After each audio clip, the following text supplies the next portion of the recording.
Sudan میں قحط سالی کے زمانے میں کھینچی گئی اس گدھ اور ایک بچی کی تصویر کو دنیا کی چند انتہائی معروف تصاویر میں سے ایک مانا جاتا ہے، لیکن اسی شاہکار تصویر نے بعد ازاں فوٹوگرافر کیون کارٹر کو خودکشی پر بھی مجبور کر دیا۔ بھوک سے بلکتی بچی اور اس کی موت کے منتظر گدھ کی یہ تصویر جنوبی افریقہ سے تعلق رکھنے والے فوٹوگرافر کیون کارٹر نے بنائی تھی، جس نے اسے دنیا بھر میں شہرت تو دی، مگر اس کی اشاعت کے بعد وہ زیادہ عرصہ زندہ نہ رہ پایا اور بالآخر خودکشی کر لی۔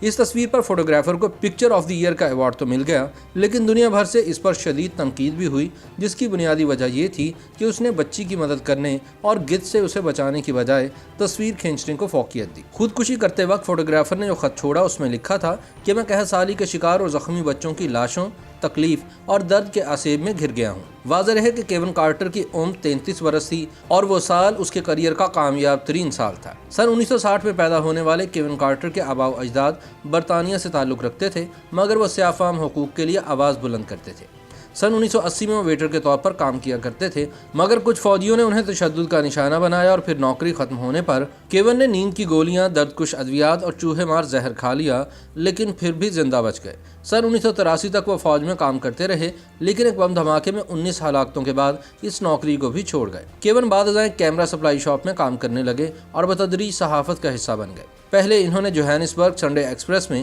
سپورٹس فوٹوگرافر کے طور پر کام کیا، مگر سن 1984 میں نسلی فسادات کے بعد وہ جوہانسبرگ اسٹار کا حصہ بن گئے اور سفید فام حکومت کے مظالم سامنے لانے لگے۔ کیون ان چند فوٹوگرافرز کے گروپ میں شامل تھے جس کو بینگ بینگ کلب کا نام دیا گیا تھا اور جس کا مقصد قصبوں میں تشدد کو کور کرنا تھا۔ سن 1993 میں وہ سوڈان گئے تاکہ قحط سالی سے متاثر افراد کی حالت کو پوری دنیا کے سامنے لا سکے، اور وہیں انہوں نے وہ تصویر کھینچی جس کی بدولت انہیں پولیٹزر ایوارڈ بھی ملا۔ ایک گاؤں میں تصویر کھینچنے کے بعد جب کیون جھاڑیوں کی جانب گئے تو انہیں کچھ آوازیں سنائی دی جو ایک قریب المرگ بچی نکال رہی تھی، جو ایک امدادی مرکز کی جانب جاتے ہوئے راستے میں گر گئی تھی۔ جب کیون کارٹر بچی کی تصویر کھینچ رہے تھے تو انہوں نے ایک گدھ کو بچی کے قریب اترتے دیکھا جو اسے اپنا شکار بنانا چاہتا تھا۔ اس خطے میں کام کرنے والے فوٹوگرافرز کو ہدایت کی گئی تھی کہ وہ متاثرین کو چھونے سے گریز کریں کیونکہ وہ چھوت کی بیماری کا شکار ہو سکتے ہیں۔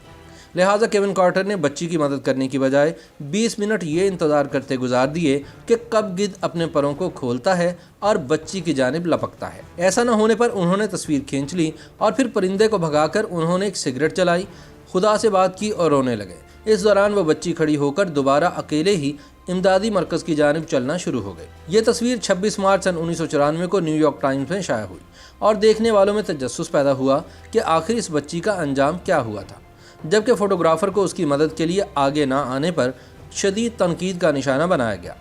اس تصویر کے باعث ایک بحث یہ بھی شروع ہوئی کہ فوٹوگرافرز کو اس طرح کے حالات میں خاموش یا الگ تھلگ رہنے کی بجائے متاثرین کی مدد کے لیے آگے بڑھنا چاہیے۔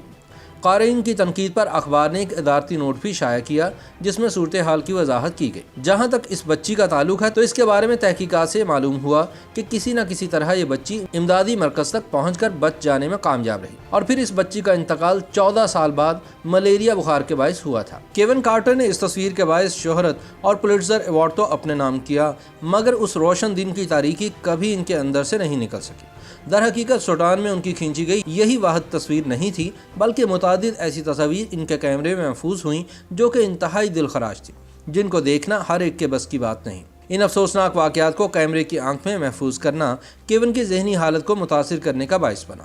یہاں تک کہ کیون نے خودکشی کر لی۔ ایسا کرنے کے لیے وہ اپنی گاڑی میں سوار ہو کر ایک پارک میں گئے، پھر کار کے سائلنسر میں ایک پائپ کو فکس کر کے دھواں بھرنے کے لیے اسے کار کے اندر لائے اور تمام کھڑکیاں دروازے بند کر کے اسے سٹارٹ کر دیا۔ گاڑی سے خارج ہونے والی کاربن مونو آکسائڈ گیس کے نتیجے میں کیون گاڑی کے اندر ہی چل بسے۔ ان کے آخری خط میں لکھا گیا کہ میں قحط سالی کے شکار اور زخمی بچوں کی قتل و غارت، لاشوں، غصے، تکلیف اور درد کی یادوں کے آسیب میں گھر گیا ہوں۔ خودکشی کے وقت ان کی عمر 33 برس تھی اور جب انہوں نے خودکشی کی تو کیریئر کے حوالے سے وہ ان کے لیے کامیاب ترین سال تھا، جب پولیٹزر پرائز کے ساتھ ساتھ انہیں امریکی magazine picture of the year کا اعزاز بھی دیا گیا تھا۔ ان کے والد جیمی کارٹر نے خودکشی پر بات کرتے ہوئے کہا تھا کہ ان کا بیٹا اپنے کام سے جڑے خوف کا بوجھ اٹھائے ہوئے تھا جو اس کے لیے بہت زیادہ بھاری ثابت ہوا۔